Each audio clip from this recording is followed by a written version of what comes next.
स्वागत है आप सभी का आपके अपने चैनल पर। और आज के इस वीडियो में हम लीगल एप्टीट्यूड से आईपीसी से हम देखने वाले हैं कुछ टॉप मोस्ट इंपॉर्टेंट क्वेश्चंस को। तो चैनल पे पहली बार आए हो तो चैनल को सब्सक्राइब कर लीजिएगा, बेल आइकन को प्रेस कर लीजिएगा ताकि आने वाली सभी वीडियो की नोटिफिकेशन आपको मिलती रहे। 2023-24 बैच के लिए क्लासेज स्टार्ट हो गई है, तो देर मत करिए, क्लासेस से जुड़ जाइए।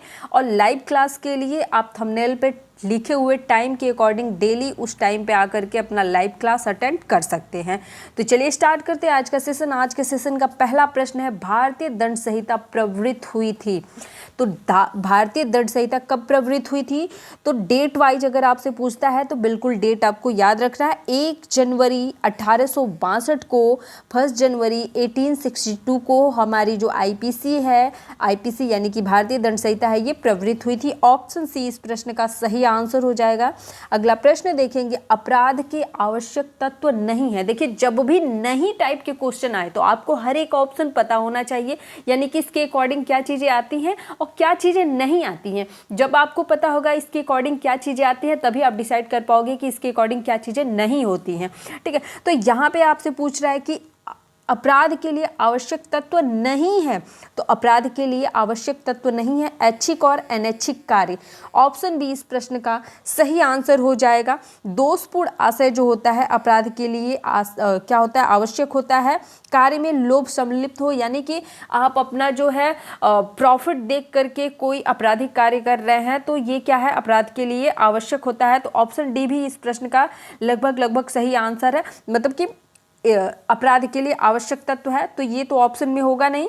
यहाँ पे पूछ रहा है कि अपराध के लिए आवश्यक क्या नहीं है, ऐच्छिक और अनैच्छिक कार्य।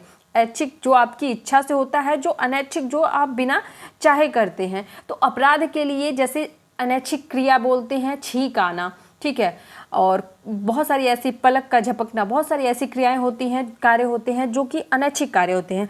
ठीक है, हमारी इच्छा से ना हो उसे हम अपराध नहीं बोल सकते। जो हमारी इच्छा से हो वो अपराध नहीं है। जरूरी नहीं जो हम अपनी इच्छा से करते हैं वो सभी काम अपराध की श्रेणी में आते हैं, ऐसा नहीं है।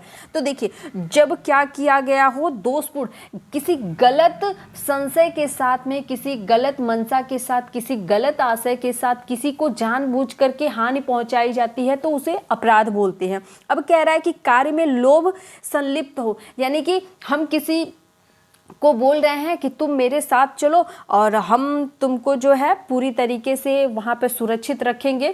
और बाय द वे उसके पास में कुछ मोटा रकम है, लेकिन मेरे दिमाग में चल रहा है कि जब ये मेरे साथ चलेगा तो मैं उसके पास में जो मोटी रकम है उसको रास्ते में कहीं छीन लूँगी। ठीक है, तो यानी कि मेरा जो मनसा है, मेरा जो आशय है, मेरा जो उद्देश्य है, ये कहीं ना कहीं क्या है, दोषपूर्ण है, लोभ है इसमें। तो ये क्या हुआ, एक आपराधिक आशय हो गया। तो जब आपराधिक आशय आएगा तो यहाँ पे अपराध के लिए आवश्यक तत्व का रोल प्ले करेगा। तो यहाँ पे ये क्या हो गए, आपराधिक तत्व हो गए। अपराध के लिए आवश्यक क्या नहीं है, ऐच्छिक और अनैच्छिक कार्य होना आवश्यक नहीं है। ठीक है, ऑप्शन बी इस प्रश्न का सही आंसर होगा। आगे हम चलेंगे, अपराध के लिए आवश्यक तत्व नहीं है। हेतु जो होता है ये अपराध के लिए आवश्यक तत्व नहीं होता है। रिमार्क कर लीजिएगा, ये क्वेश्चन कई बार पूछा हुआ है और ऑप्शन में आपको यही सारी चीजें देखने को मिलेंगी।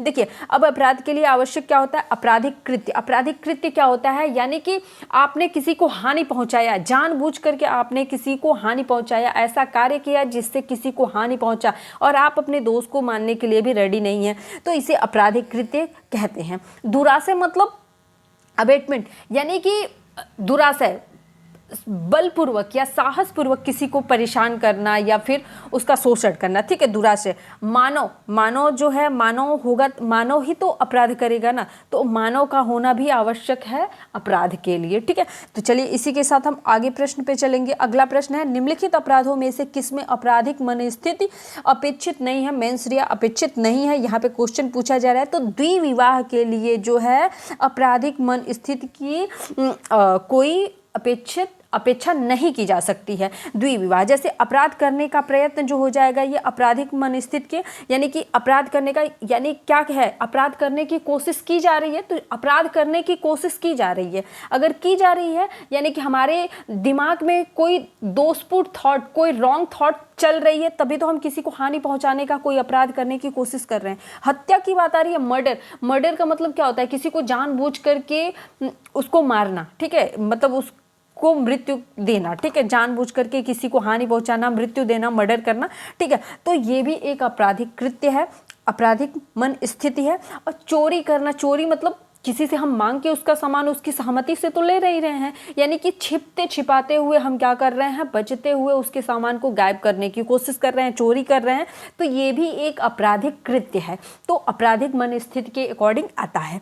लेकिन पूछ रहा है कि आपराधिक मन स्थिति के अकॉर्डिंग नहीं आता है, तो अब आप कहेंगे कि द्विविवाह, एक पत्नी है फिर दूसरी विवाह कर लेना, दूसरी पत्नी लेकर के आना, या एक पति है फिर दूसरे किसी पराये पुरुष से शादी कर लेना, एक साथ में दो पुरुष या दो महिला के साथ में रहना द्विविवाह कहलाता है, ठीक है। अब द्विविवाह का मतलब भी तो आपराधिक कृत्य ही हुआ। देखिए यहाँ पे आपराधिक मन स्थिति की बात की जा रही है, तो आपराधिक मन स्थिति द्विविवाह के लिए नहीं होता है। जैसे क्या है कि इंसान क्या कर रहा है, एक शादी कर रहा है, ठीक है, और उस शादी में उसको इंटरेस्ट नहीं है। हाँ, यहाँ पे जो घटित हो रही है, एक अपराध की जो प्रक्रिया है घटित हो रही है कि एक शादी होते हुए भी वो दूसरी बीवी को रखने का कार्य कर रहा है, यहाँ पे आपराधिक कृत्य हो रहा है। लेकिन आपराधिक मन स्थिति नहीं है, वो जानबूझ करके ये कृत्य नहीं करने की कोशिश कर रहा है, ठीक है ना। तो यहाँ पे क्या हो जाएगा, द्विविवाह इस प्रश्न का सही और सटीक आंसर हो जाएगा। आगे हम चलेंगे, निम्नलिखित अपराधों में से कौन सा कठोर दायित्व का अपराध है, कठोर दायित्व का अपराध है। देखिए मैंने बोला द्विविवाह जो है ये अपराध की श्रेणी में तो आएगा, ठीक है, अपराध की श्रेणी में आएगा, पर आपराधिक मन स्थिति की श्रेणी में, मेंस रिया की श्रेणी में नहीं आता है। तो यहाँ पे जो कठोर दायित्व की श्रेणी में अपराध आता है वो कौन सा है, द्विविवाह है। द्विविवाह कठोर दायित्व की अपराध की श्रेणी में आता है। अगर आपके पास एक पति या एक पत्नी है तो आप इसके अतिरिक्त किसी अन्य पुरुष या स्त्री से दूसरा विवाह नहीं कर सकते हैं, ठीक है। अगर आप पहले से शादीशुदा हैं तो अपने पत्नी या पति के अतिरिक्त किसी दूसरी महिला से या पुरुष से शादी नहीं कर सकते हैं। ये हमारे कानून के अकॉर्डिंग क्या है, अपराध माना जाएगा। चलिए हम देखते हैं आगे हमारा प्रश्न है। अगला हमारा प्रश्न है, भारतीय दंड संहिता की धारा 34 के अंतर्गत दायित्व होता है। देखिए ये क्वेश्चन थोड़ा सा मतलब पूरी तरीके से पूरा नहीं है, मैं आपको समझाती हूँ कि भारतीय दंड संहिता की धारा 34 के अंतर्गत क्या चीजें हो सकती हैं, ठीक है। धारा 34 में क्या चीजें होती हैं, पृथक, संयुक्त, संयुक्त और पृथक न्यायालयों के अनुसार। तो यहाँ पे पूछा जा रहा है कि अगर कोई आपराधिक कृत्य जो है ग्रुप में किया गया है या फिर ग्रुप में, समूह में किया गया है, तो उसका जो दंड का प्रावधान होगा वो कितने लोगों को दिया जाएगा, किसी एक को दिया जाएगा, संयुक्त रूप से जितने भी लोग उस ग्रुप में रहे होंगे उनको दिया जाएगा, या फिर संयुक्त और पृथक दोनों प्रकार से दिया जा सकता है, समय और सिचुएशन को देख करके, या न्यायालय अपने अनुसार, विवेक के अनुसार जो है निर्णय सुनाएगा। तो ऐसा नहीं होता है, जब भी सुनाया जाएगा तो चूंकि समूह में षड्यंत्र बनाया गया है, षड्यंत्र बनाया गया है, भारतीय दंड संहिता की धारा 34 यह कहता है कि यदि साझेदारी में या फिर समूह में रह करके कोई आपराधिक कृत्य किया गया है तो जितने भी समूह के सदस्य होंगे उस षड्यंत्र के, यानी कि उस अपराध के क्या होंगे, भागीदार होंगे। इसलिए सभी क्या होंगे, अपराध यानी अपराध की श्रेणी में होंगे, सभी दंड के पात्र होंगे।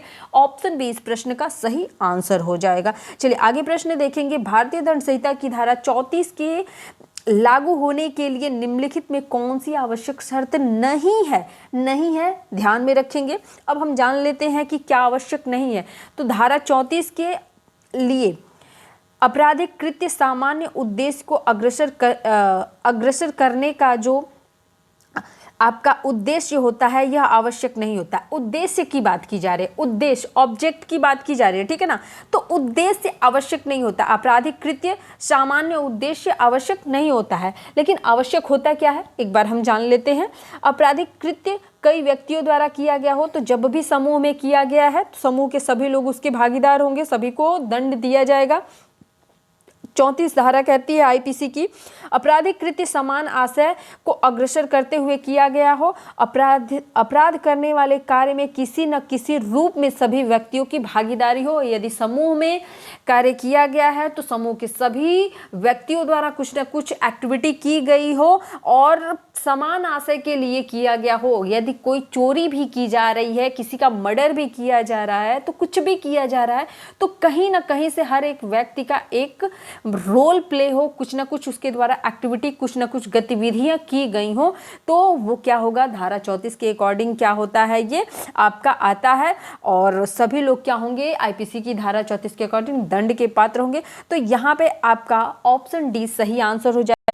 अगला प्रश्न है, सामान्य आशय का अर्थ है, सामान्य आशय का क्या अर्थ है, सभी द्वारा आशय में भागीदारी, सभी द्वारा आशय में भागीदारी, यानी कि सभी द्वारा समान आशय में समान भागीदारी होना आवश्यक है समान आशय के लिए। ठीक है, ऑप्शन सी इस प्रश्न का क्या हो जाएगा, सही आंसर हो जाएगा।